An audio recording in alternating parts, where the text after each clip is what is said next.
大家好，我是 Lily。今天呢，我们来说一个比较有意思一些的话题，关于 hobby 和 business。注意我的视频呢，大多数的时候呢，都不是对税务规定的一个翻译和叙述，而是一个聊天的方式来进行讨论。所以呢，很多地方呢是凭记忆的，就是想到呢，我就跟大家讨论一下，而不是呢将一个完整的法律相关的内容都搬出来，不然呢会耗时太长，而且呢更重要的呢是会很 boring。那前不久呢，我的邮箱里呢就收到一个法庭判决的一个案例，这个引起了我的注意。因为当时删除了，所以现在找不到，但大致的内容呢，我记得是这样的。首先呢，这是一个对 GST refund 的判决，涉及的呢是3个 GST return， 是2017年的第1、第2和第3季度的3个 GST 的季报，而涉案的主体呢是一位学法律专业的男子，这里我不清楚他是不是律师啊，但是他的确是学法律相关的，而且呢他还有他的 professional business， 所以我这里假设他是律师啊或者 notary public 这些。这个 GST 所涉及的 business 呢，是一个休闲娱乐性质的养马的 business。其实只要这里一说养马就比较敏感了，只要在网上呢，大家随便 Google 一下，可能都能找到呢好几个国家的税务法庭对用养马的亏损来抵税的那些 case 的意见。一般来说呢，都是法庭比较 against 的意见。但是是不是所有的养马都不行呢？那也未必。我们今天呢就看这个 case 来分析一下。这个人呢是从2005年开始呢就养马的这个 business 了，前2年呢基本没有什么运作，只有每年不到1万的费用，但后面的亏损呢就一直是经常就是几十万或者100-200万的这种亏损。虽然法庭的结论呢是deny 了那个2017年的 GST refund， 但我们应该可以也推断出呢，他在2017年之前的这些年度的 GST 呢都是有退税的。而且法庭的这个判决呢，也不涉及任何之前的 GST。那这个 case 呢，被拒掉 GST 还不是我所想到的最关键的事情。最关键的是上面呢，它这个 case 内容呢，具体列出了一个表，就是2005年到2005年到2015年的它的2个 business 的盈利的表格。那2016年呢？和2017年呢，大概是因为所得税还没有报，所以在这个表上没有这2年的内容，就只能看到2005到2015年的数据。那它有2个 business， 一个是它法律方面的 professional 的 business， 另外这个呢就是这个养马的，这个马可能是一些那个 racing horse 啊。那前者呢，在这个表上呢，那个 professional business 呢，每年大概有几十万的利润，而后面这个养马的 business 呢，就是亏损越来越多，而且直接导致了他的这个 professional business 的利润呢是完全不用纳税的，因为亏损，另外这个 business 的亏损更大。那从这个表上呢，我们就可以看到这种状态呢，至少是持续了10年。即使是2005和2006呢，相对是 inactive， 每年是将近9000块钱的一个固定的费用。但是呢，加上2016和2017年这2年肯定也是亏损的，因为光 GST 就是退税。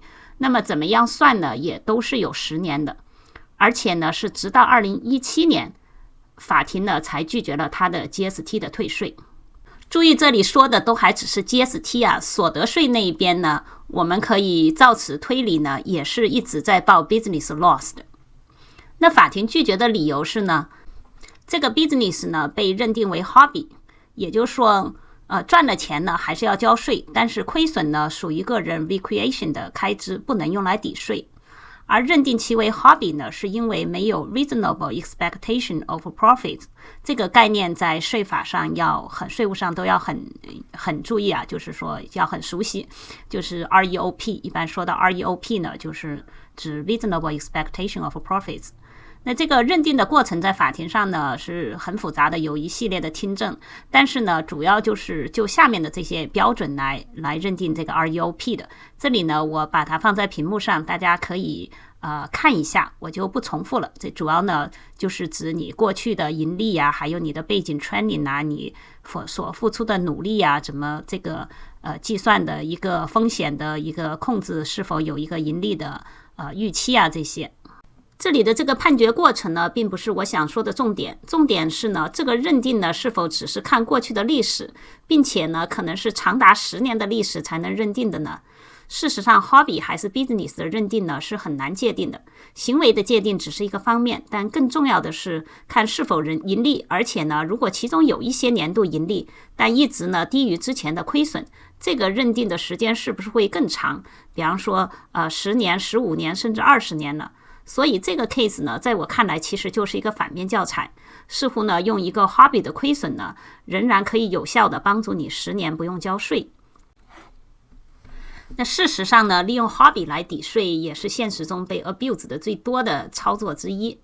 喜欢买房子的呢，用 rental loss 来抵税。那 YouTuber 呢，可以做些化妆品呐、一些包包、衣服的视频呢，来说做收入，但是呢，最后呢，个人消费掉这些东西。那喜欢珠宝的呢，也可以制作买卖一些珠宝；喜欢养马的呢，就养马；喜欢吃东西的呢，还可以弄个家庭厨房，然后将卖不掉的食物自己吃掉，这也可以形成亏损。那是不是这样都可以呢？这难免呢就会有一个 abuse 的问题。那最关键的呢，除了努力的这些商业行为和个人培训的这些背景外呢，最关键的呢还是个时间问题，也就是正常人可以容忍多久的这个亏损的问题。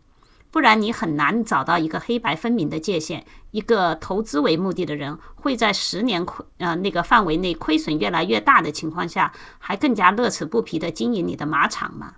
那一个 YouTuber 会在5年还只有几百订阅的情况下继续出视频吗？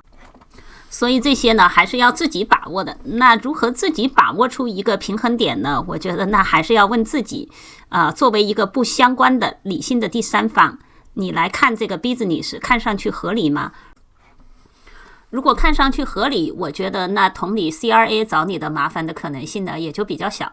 如果你看着都不合理，那 CRA 呢来找麻烦的可能性呢也会相对增大。